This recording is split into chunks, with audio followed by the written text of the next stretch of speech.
Hello and welcome back to my channel. My take on how to, and today we're doing a crash course in resin pouring. We start off with mixing, and you should always mix by volume and not by weight because there have been discrepancies happening.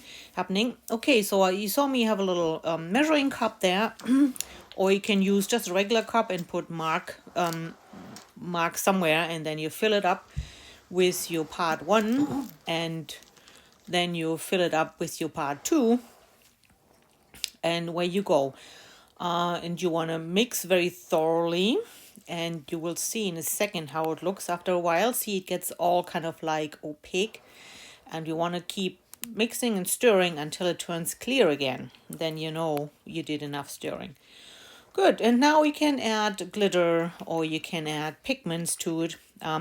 Sparingly is better than too much, because it can happen if you put too much in that it won't cure properly. So just easy does it. And the same thing, just mix it in there and pour it into your project. Now I got all my molds from Amazon. There are other places on the internet where you can buy it, or from local craft stores.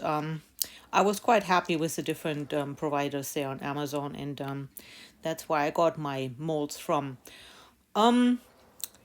So usually they clean up quite nicely once everything has cured.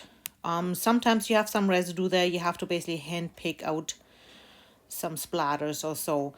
And for the curing itself, make sure your room is not too hot, not too cold. So just kind of a lower end of the room temperature.